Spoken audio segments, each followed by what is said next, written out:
Olá, sejam bem-vindos! Hoje a gente vai desvendar uma história que parece um verdadeiro thriller político da antiguidade. Pensa só, um reino em crise total. O grande rei Davi, está fugindo. E fugindo do próprio filho, Absalão, que acabou de tomar o trono em Jerusalém. A coisa está feia, uma guerra civil prestes a explodir. E olha só qual é a primeira jogada nesse xadrez de poder. A proposta vem do conselheiro mais esperto de Absalão, um cara chamado Aitofel. E a ideia dele é, nossa, de um sangue frio impressionante. Simples, direta e brutal. Um ataque cirúrgico para acabar só com o rei Davi. Então vamos lá. Primeira parte. O plano perfeito de um traidor. A ideia aqui era genial. Era para acabar com a guerra antes mesmo de ela começar de verdade.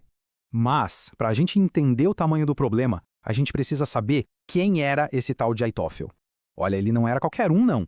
Ele tinha sido conselheiro do próprio Davi, e a sabedoria dele era tão respeitada que ouvir um conselho dele era como se a pessoa tivesse consultado o próprio Deus. E agora, esse cara, com toda essa moral, estava do lado de Absalão. Pensa no perigo. E a lógica do Aitofel era, sinceramente, impecável. Pensa bem. Davi e sua galera estavam exaustos, desmoralizados por causa da fuga. A ideia era um ataque rápido, à noite, focado só em pegar o Davi. Se o rei caísse, o resto do pessoal voltaria para o lado do Absalão. Fim da guerra, com pouquíssimo sangue derramado. Para o Absalão e seus generais, soou como música. Era o plano perfeito. Só que aí a trama engrossa. É agora que entra em cena o contra-ataque, e com ele a peça-chave que vai virar esse jogo todo de cabeça para baixo, Husai, o espião de Davi infiltrado no time de Absalão. E bem na hora H, no momento de bater o martelo, Absalão, talvez por se achar demais, ou sei lá, por um mero capricho, resolve pedir uma segunda opinião. E para quem ele pede? Justamente para Husai. Mal sabia ele que o cara ali na sua frente era, na verdade, leal até o fim ao rei que ele tinha acabado de derrubar. E aqui está a genialidade do Husai. Ele é muito esperto. Ele não diz que o plano do Aitofel é ruim, de jeito nenhum. Ele ataca o ego do Absalão. Ele vira o jogo e diz, olha, Davi e seus homens não são fugitivos cansados. Eles são guerreiros poderosos, furiosos como uma ursa que teve os filhotes roubados.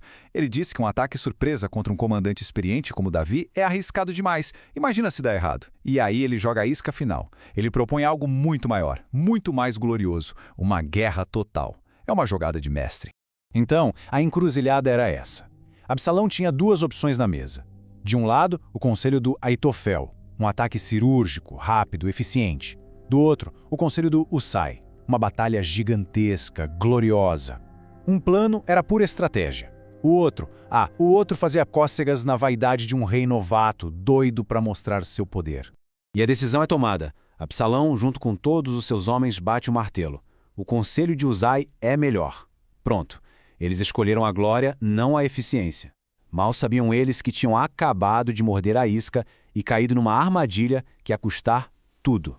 E olha que interessante, o relato original ainda adiciona uma outra camada para essa história toda. Ele sugere que não foi só a lábia do Husai que convenceu o pessoal. Parece que tinha algo maior acontecendo, uma intervenção divina mesmo, que tinha como objetivo frustrar o plano perfeito do Aitofel. Beleza? A decisão está tomada lá no palácio. Mas a missão do Husai? Essa tá longe de acabar. Agora começa a parte mais tensa. Uma corrida desesperada contra o tempo para avisar o Davi. E o Hais põe sua rede de espionagem para funcionar. Olha só a operação. Primeiro, ele avisa os sacerdotes. Eles usam uma serva para levar a mensagem até os filhos deles, Jonatas e Ahimaás. A missão dos dois, correr como nunca para avisar Davi. Só que o plano quase vai por água abaixo. Um rapaz vê os espiões e corre para dedurar eles para Absalão. E aí começa a perseguição. E o ponto alto dessa fuga toda vai depender de uma pessoa comum, uma mulher de raciocínio rápido, a verdadeira heroína improvável dessa história. É isso aí.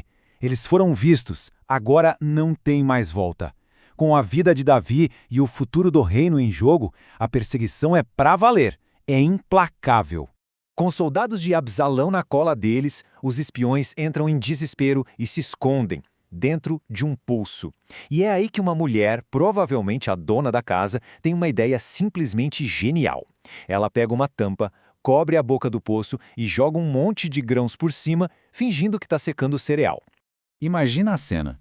Os soldados do Absalão chegam e ela, Com uma calma e uma coragem de dar inveja, ela mente na cara dura. Diz que eles já passaram por ali e atravessaram o riacho. E não é que os soldados caem na história?